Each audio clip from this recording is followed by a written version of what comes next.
What's up, guys? Today is something new.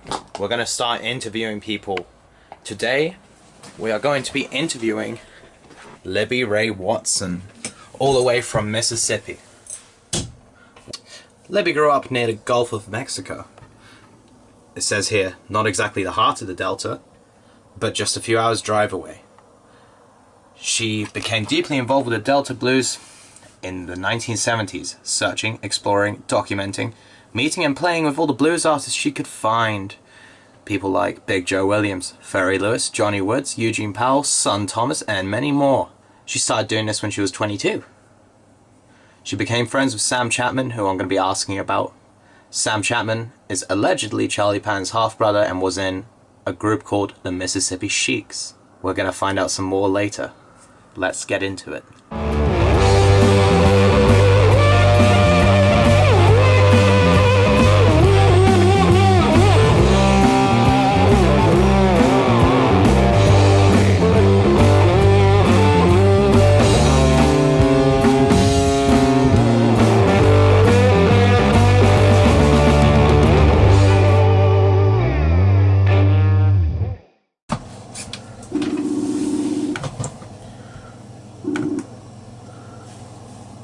Are you there? Hello, good evening. Hey, nice to meet you. Nice to meet you too. I've read a lot about you, and this is also the first interview I'm doing for my YouTube and for my university studies, so I'm a bit nervous. I'm sure it'll be fine. Yeah. How's it going? Yeah, well, the days are getting shorter here. The sun hasn't gone down yet, but it's about to. And we're waiting for a tropical storm now. Oh. We're watching the Gulf again to make sure it's not going to do us any bad things, but it's about the fourth one we've watched in 2 months, so it's kind of tired of them. Man. Well, I hope you guys are able to stay safe. Oh, yeah, I'm supposed to drive to Clarksdale, so it'll be my second gig of the year. Oh, wow. Oh, yeah, I'm hoping it's not going to be a hurricane and rain. I hope it works out okay. Ah. Okay, well, best of luck with that. Yeah, no kidding. Thank you. Libby Rae Watson from Mississippi. She's just had an album come out this year called She Shimmy. Go check it out if you want to know what it's all about. I'll put the link to a website in the description. Do you want to tell us more about the album and how it came about? Well, the album came about. Hey, everybody, I live in Pascagoula, Mississippi. I'm down on the Gulf Coast. And I was contacted through Facebook. You know how you do. You meet over Facebook, and I met a guy named Bert Divert. And Bert Divert was a mandolin player, and he's just, we had a connection with the Sam Chatmon thing. He loves that kind of Mississippi chic style, and so did I. So we started talking, and then after a couple of years, he said, "Hey, you want to come to Sweden and do a little tour?" I'm like, "Yeah, you know." So while I was over there, we recorded my guitar and my vocals and did this album. And when I left, he worked on it some, and we got friends to collaborate on it, and that's how it happened. It's just two friends on Facebook met, that simple. But now we're like lifelong friends. It's really funny. We talk several times a week, me and Bert do. So we're still trying to do a few things in this COVID world where I'll send him a song and he adds to it, and we can put things out on Facebook still, But trying to sell the album through Bandcamp and PayPal, and however people want to try to get it. I got hard copies and downloads and all that. So Nice one. Awesome. Yeah. So I guess that'll bring us to, how did you first come to hear the blues, and when did you get involved with it? Sorry about that. That's all right. Alarm just went off to tell me that to get ready for you.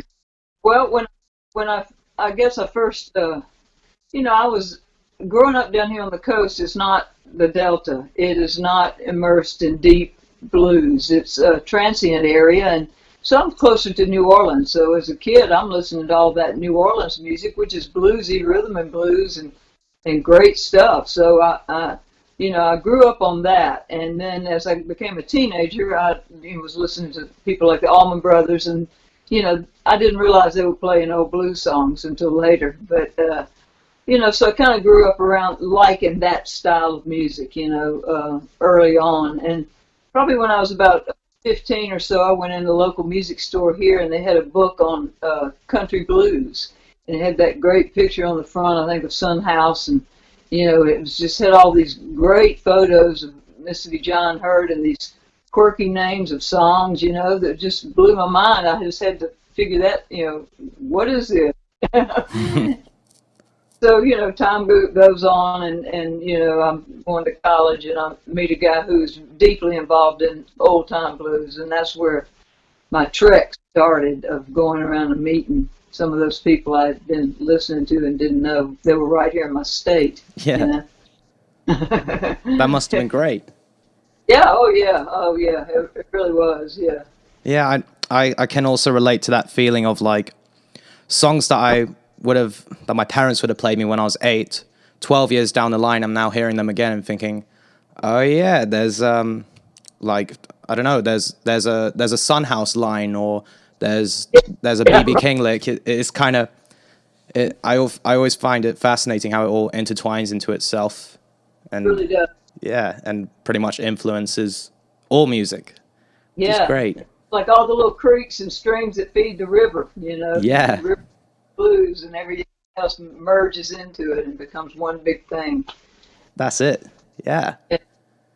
So, so you went on those travels. You started exploring outside of your coastal town, Right. which, if you don't mind me asking, whereabouts is it? Pascagoula. It is down on the Gulf of Mexico, near closer to Mobile, Alabama. I'm real close to the Alabama line, but about 100 miles east of New Orleans. Okay, because me and my family took a trip last year, and on the way from New Orleans to Atlanta, we stopped by Gulfport, Mississippi. Yeah. And we had a nice meal there. My dad was hoping to go swimming, but they said we shouldn't. So. Big rain, a lot of polluted stuff in the water. Yeah. So you started exploring outside of the coastal town, and then you bumped into a man called Sam Chatmon. Right. Drove to Hollandale looking for him, found him at his house, and we became instant friends. In fact, I got a letter from a friend of mine named Axel Kustner, who's from Germany, and takes these beautiful photographs of and great recordings from back in those days. And he sent me an email today, and he always does this. He says, "Do you know where you were 40 years ago today?" No, I don't. Well, I was at Sam Chatmon's house 40 years ago today. Oh, right. Yeah. Isn't that cool? Yeah, that's awesome. Yeah, we just drove up and met him, and I immediately, hit it off with him. We just instantly connected. How you do with some people, that's what happens. And so we became real friends more than the music part, That's awesome.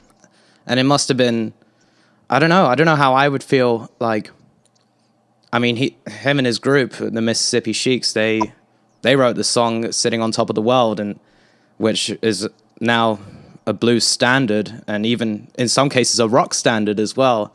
I can't imagine what it had been like to go and meet this man who was a part of that. And Yeah. I mean, when you're sitting there, you aren't thinking so much about that, because he's so welcoming, and everything. It's just like sitting there talking to a new friend you just met, So I wasn't like, whoa, blown, shocked to talk or anything like that. We just talked, So that was pretty cool that we were able to connect that way. that's good. Must have felt organic, I guess. Yeah, I think so. Like a friendship kind of thing. I think you might have already answered this question, but I'm going to ask anyway. At what point did you know that this is what you were going to pursue? Blues music, blues performance? Well, I didn't really answer that question for you. I told you when I was influenced with it, but I was kind of shy about playing, because there's so many good people that right now circles around me. I'm not technically a wizard or anything. So But one thing Sam Chatmon told me about that, because he was trying to teach me a song one time, and I said, Sam, I just can't play it like you play it. And he said, well, you ain't supposed to. He said, you me. He said, you're supposed to take it and make it yours. And so that's what I do. I take something that I was taught and turn it into my own, either playing their song my way, which may be close to the way they played it, but it may not be exact. But, he gave me that permission to just be headstrong and do what you do, because you can do something somebody else can't. Mm-hmm. They can do something you can't, so it's kind of equals out, I guess. And so I'd been around a bunch of friends down here on the coast, and we got together. We'd get together every weekend at my house and play music. And one of them was a songwriter, and so we kind of got a little band together, but it actually was not blues at all. It was more singer-songwriter, coastal kind of music. But it got me out playing and got me over the fear of going out and playing. And, from there, I started playing out more. So that was probably around 89 or 90, really later for me, Nice. Yeah.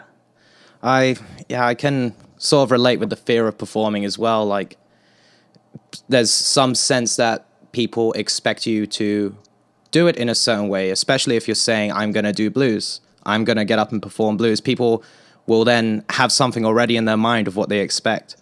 So there's this automatic fear of having to meet such an expectation. Yeah, and I've had people tell me, you're not a blues singer, you sing folk, and I went, well, whatever, that's what they called it when they got back in the blues scene, was the folk festivals, and well, call me that, that's fine, but every song I did is by a blues man that has a Mississippi Trail marker somewhere, so yeah. Nobody's calling it blues. You can call it what you want. I kind of got over whatever anybody, I don't care what people call it. I'm just going to do it, Yeah. Nice one. Awesome. People get touchy about such a subject, but I'm going to ask, as a woman in the blues scene and with such a gender imbalance within the genre, what was it like being introduced into the music scene when you started? Well, I just don't think like that, honestly. I mean, unless somebody's really blatant with me or rude about something like that, it doesn't bother me. I don't think like that. I just don't think, you're not liking me because I'm a girl or whatever. I just don't think that way. People are people to me. I don't look at gender so much. And, I guess I can say back when I was in my 20s and going around visiting all those old guys, because there were so many guitar fellows around, I usually kind of sat back in the corner a little bit. So, guys were up there and they were, but not always. And, you learn a lot by sitting back and watching, too. Somebody doesn't have to show you lick by lick. You can sit back and watch what they're doing and go home and practice it as well. So, I just don't, I don't care. Fair enough. Good. That's it. What was it like being involved in the Greenville Delta Blues Festival and bringing all those great acts together? I had a list somewhere of everyone who played on that year, but I don't have it now. Yeah, there were a lot more scheduled to play that didn't get to play that very first year. But going around and getting up all those folks that we had, I mean, can you imagine that performance today? Oh, my God, it'd be... I'm just amazed looking back that we did that. Yeah. I really am. It was the day itself was magical. Things went wrong and things went right, and more things went wrong than right on the first time. But still, it was pure magic. So, win-win either way. Really, I had a great time doing that. Good. Were you involved in any of the future ones that came up? That was our only one. We kind of got in trouble because we wanted to pay the artists more money, so we just put more money on the contract. Oh. So they could get more because they weren't paying them very much. Okay. So, we did it. Sorry. It just has to go. I know what that's like as well. I mean, not on that level, but I run music events, and I know what that's like when someone is. Imbalances are made sometimes to keep someone on the bill, and sometimes it's worth it, even if it makes someone mad. But Yeah, yeah. got to be done. Yeah. Yeah, I mean, they wouldn't have had the festival without those guys there. So, they're worth every penny we could get for them. Yeah, Oh, definitely. What would you like to see happen in the Mississippi blues scene, or whichever blues scene, or any scene, post-COVID? but I can't even hardly think that far ahead right now because I don't know what's going to happen. Yeah. I guess right now more than anything is I miss all my music friends, and being able to get out there and play and have, I have several friends that we play together doing stuff, and I miss all that, So I hope that we'll get back to being able to do that again. Mm-hmm. That'd be great. I'd enjoy just to be around my friends again. But as far as the music scene itself,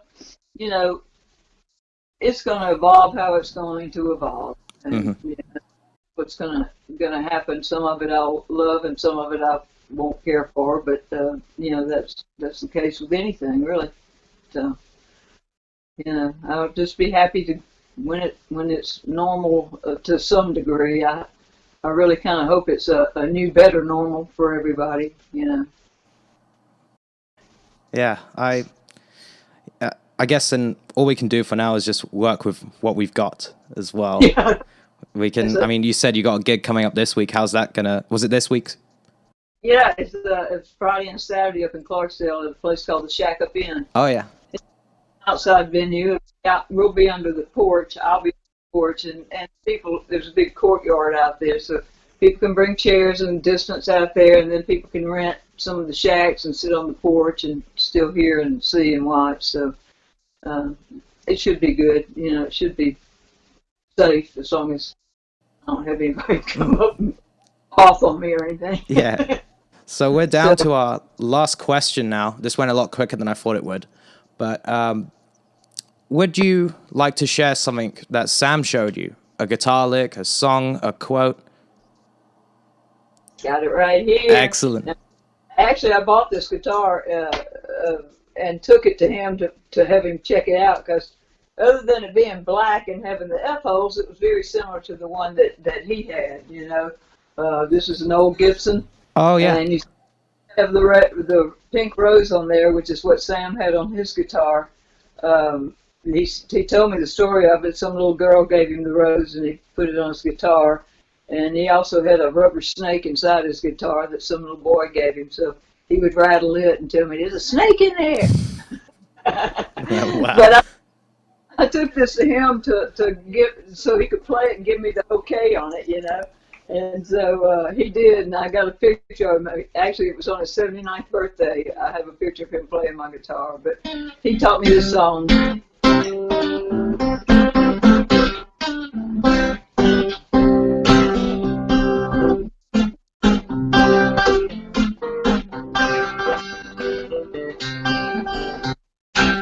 Got the washboard, you got the tub.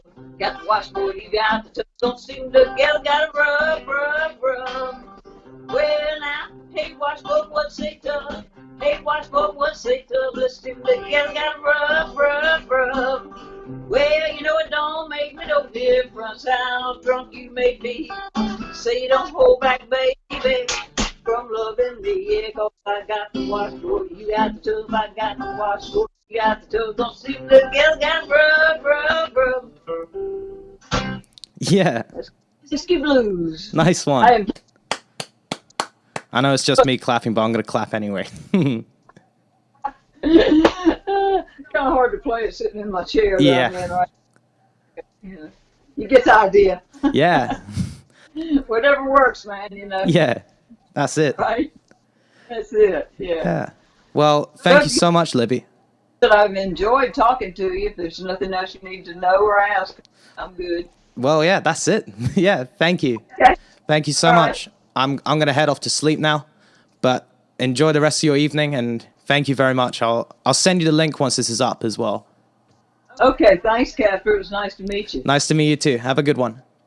You too. Bye. Get some rest. Cheers. Well, if you made it this far in the video, I want to say thanks for watching and listening. And a big thank you to Libby for agreeing to do the interview and all that. This is my first one, and I was visibly nervous, but we got through it. I got through it. And yeah, thanks for watching, guys.